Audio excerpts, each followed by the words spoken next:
Hi, I'm here to read chapter 19 from Mr. Popper's Penguins. Chickens in the background. Chapter 19, Admiral Drake. So, Mr. Popper, with Captain Cook, Greta, Columbus, Louisa, Nelson, Jenny, Magellan, Adelina, Scott, Isabella, Ferdinand, and Victoria, was bundled into the patrol wagon and hustled off to the police station. None of his pleas could move the desk sergeant. That theater manager's pretty mad at the way you busted into his theater, so I'm holding you. I'm going to give you all a nice quiet cell. Unless you furnish bail. I'm putting the bail at $500 for you and $100 for each of the birds. Of course, Mr. Popper did not have that much money about him. Neither did Mrs. Popper when they telephoned her at the hotel. The hotel bill was paid for several days ahead, but she had no cash. The check for the final week's salary was not due until the end of the week. Indeed, it now looked as if the Poppers would never see that check, since they could not get the Penguins out of jail long enough to put on their act at the Royal Theater. If only they could get in touch with Mr. Greenbaum, Mr. Popper knew that kind man would have gotten them out. But Mr. Greenbaum was somewhere in Hollywood, out on the Pacific coast, and the Poppers had no idea how to reach him. It was very dull for the birds in jail. Wednesday came, and there was still no word from Mr. Greenbaum. Thursday, and the birds began to droop. It was soon apparent that the lack of exercise combined with the heat might prove too much for them. There were no more tricks or merry games. Even the younger birds sat all day in dismal silence, and Mr. Popper could not cheer them up. Mr. Popper had a feeling that Mr. Greenbaum would probably turn up by the end of the week to see about renewing the contract, but Friday passed without any news of him. Saturday morning, Mr. Popper got up very early, smoothed his hair. Then he dusted off his penguins as well as he could, for he wanted everything to look as presentable as possible, in case Mr. Greenbaum should appear. About 10 o'clock, there was a sound of footsteps in the corridor and a jingling of keys, and the door of the cell was opened. "You're free, Mr. Popper. There's a friend of yours here." Mr. Popper stepped out into the light with penguins. "You're barely in time, Mr. Greenbaum," he said, or he was about to say. Then as his eyes became accustomed to the light, he looked again. It was not Mr. Greenbaum who stood there. It was a great bearded man in a splendid uniform.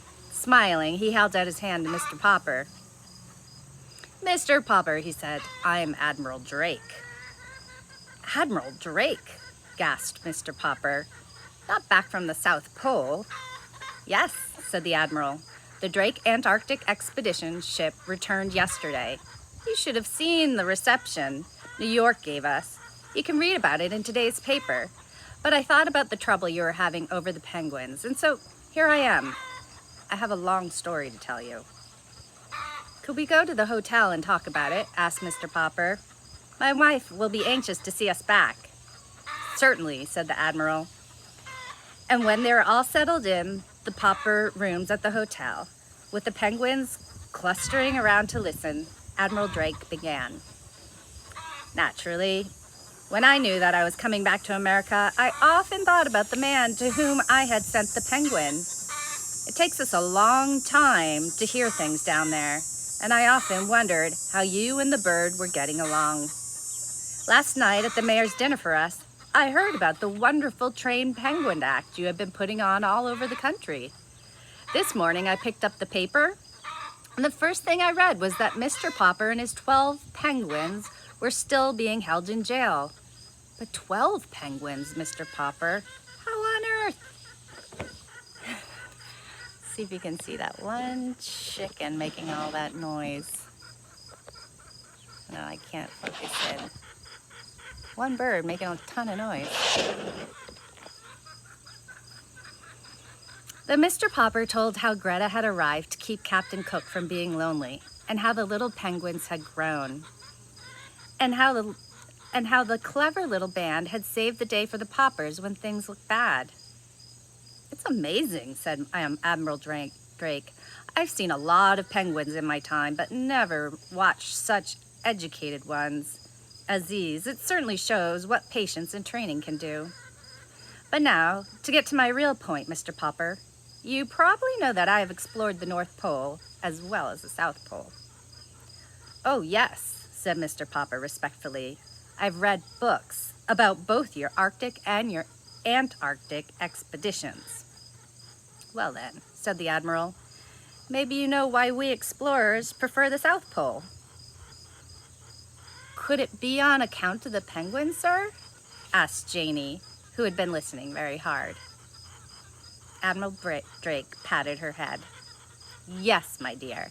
Those long polar nights get pretty dull when you have no pets to play with. Of course, there are polar bears up there, but you can't play with them. Nobody knows why there are no penguins at the North Pole. For a long time, the U.S. government has been wanting me to lead an expedition up there for the purpose of establishing a breed of penguins. I must come to the point, Mr. Popper. You've had such a remarkable success with these birds of yours. Why not let me take them to the North Pole and start a race of penguins there?" Just then, Mr. Greenbaum and another gentleman were announced. They shook hands all around and were introduced to the Admiral. "Well, Popper," said Mr. Greenbaum, "too bad about that mix-up over the theaters. But never mind. Here's Mr. Klein, who owns the colossal film company. He's going to make your fortune. You'll be a poor man no longer, Mr. Popper." "Poor?" said Mr. Popper. "I'm not poor. These birds have been earning us $5,000 a week." "Oh, $5,000, said Mr. Klein. "What's that? Pin money? I want to put those birds in the movies, Mr. Popper. We've got a story to put department working on stories for them already. Why, I'll put each of those birds under a contract which will keep you and the missus on Easy Street the rest of your lives." "Papa," whispered Mr. Popper, "I don't want to live on Mrs. Popper, I don't want to live on Easy Street. I want to go back to Proudfoot Avenue." "Better consider, Mr. Popper," said the Admiral. "I can't offer you anything like that." Let's see if we got some rocks in the background.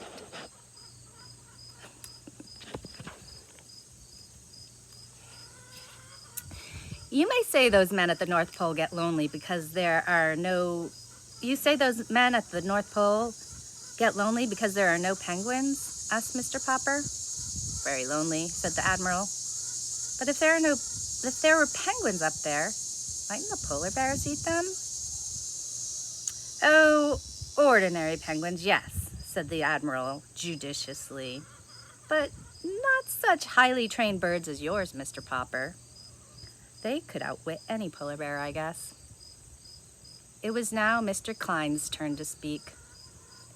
"In every moving picture house in America, little children would have the pleasure of seeing stories acted by the Popper performing penguins," he said.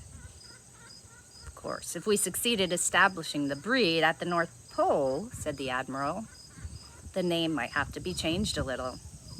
I imagine that hundreds of years from now, scientists would be calling them the Popper Arctic penguins." Mr. Popper was silent for a moment. "Gentlemen," he said, "I want to thank you both. I'll give you my decision tomorrow."